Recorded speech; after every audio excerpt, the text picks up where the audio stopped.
Now, President Cyril Ramaphosa is facing growing calls to act on corruption allegations involving Health Minister Dr. Zweli Mkhize. A debate by members of Parliament following a presentation of the presidency's budget vote yesterday questioned his silence on the matter so far. The president has described the allegations against Mkhize as serious and disturbing, and he says he will take action after an investigation by the Special Investigations Unit. Now, the DA's Dean McPherson had a lot to say to the President about his handling of the issue.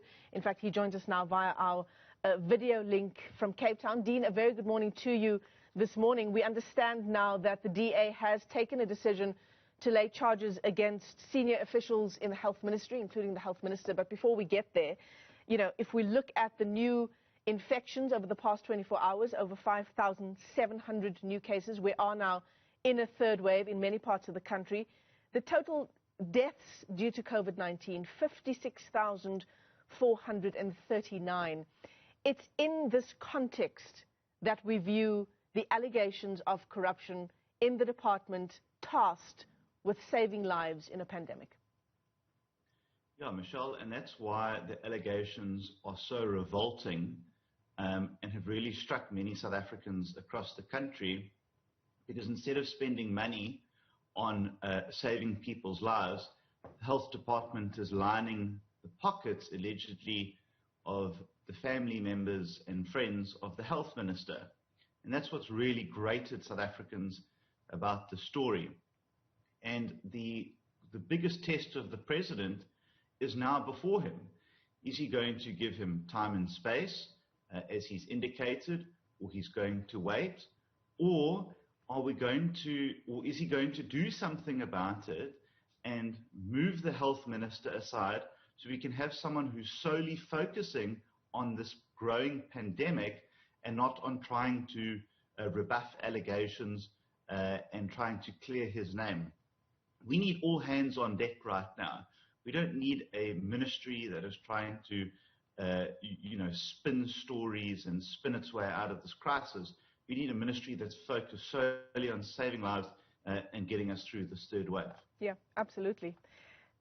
I mean, the issues around the president yesterday in Parliament appealing to the country, appealing to parliamentarians to give the investigation space and time, it's a big ask, isn't it? Because, you know, the very real argument and solid argument can be made that South Africans have had enough of corruption. And time and space is the last thing they want to give government. That's exactly what I said to the president yesterday. We don't need time and space. We don't want it. We want action. And this is really the biggest test now for the president. You know, Ace Magashule, it was a problem that he inherited.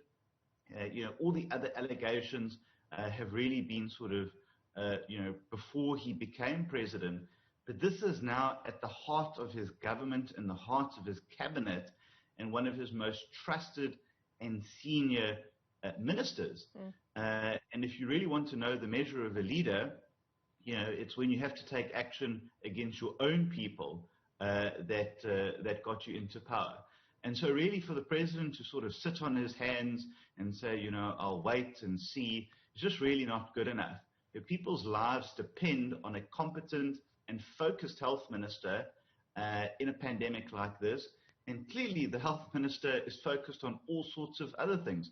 We see just yesterday, I think it was Scorpio from the Daily Maverick, exposed how Mr. Mkhize's son allegedly got a bakkie from Digital Vibes, how his house renovations and maintenance was paid by Digital Vibes. You know, I don't know what much more the president needs to act. And so it really concerns us and should concern every South African, that he still wants us to give him more space and time. I don't think that many people are prepared to do that right now. I mean, the issue around the minister himself being embroiled in these serious allegations, we've seen this happen so many times before. There have been ministers, there have been government officials embroiled and charged with allegations of corruption. This time, though, it seems to hit a lot harder for South Africans who have put their trust in the minister in terms of his handling of the pandemic, or at least they've tried to do so. And I suppose you talk about it being a senior member of the president's cabinet. it would be a really serious blow for the president himself. Perhaps that's what's making it difficult for him to act? Well, I actually think that the president would probably find a lot more favor with South Africans if he did take action. And so politically, he may have something internally to lose in the ANC, but I think he has everything to gain with the public. And this is the real test of, well, who comes first? Is it the South African public and the South African Constitution, or is it the interests of the ANC? And, you know, when people's lives depend on it, and we all know someone who's either had COVID or sadly passed away from COVID, and that's why this issue is so important to South Africans, because they can all relate to it. And quite frankly, we have an appalling vaccine rollout.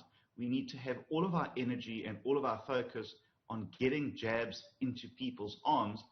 And when we have a health ministry that is spinning and trying to explain away disgusting corruption allegations like this, it just takes away from that focus.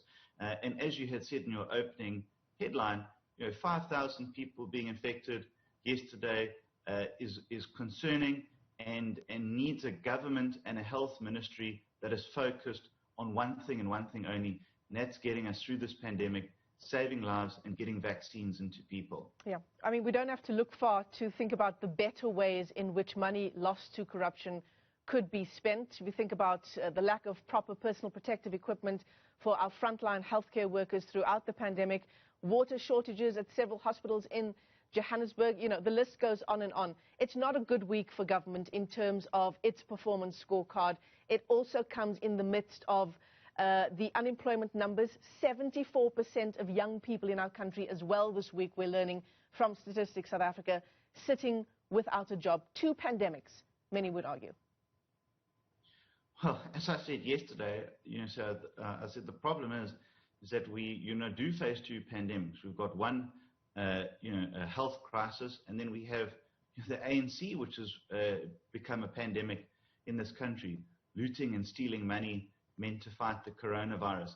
And really what we need is this government to stop trying to do things the way that it's been doing everything for the last 20 years and realize that its economic policies just aren't working. Michelle, if we look around the world, economies are rebounding and booming because they vaccinate their nation and they're getting on with it. We're still trying to, sort of fiddle around and get vaccines into over 60s.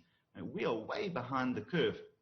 And so this economic crisis that we find ourselves in, economic pandemic, if you like, is entirely self-inflicted and really should not be as bad as this.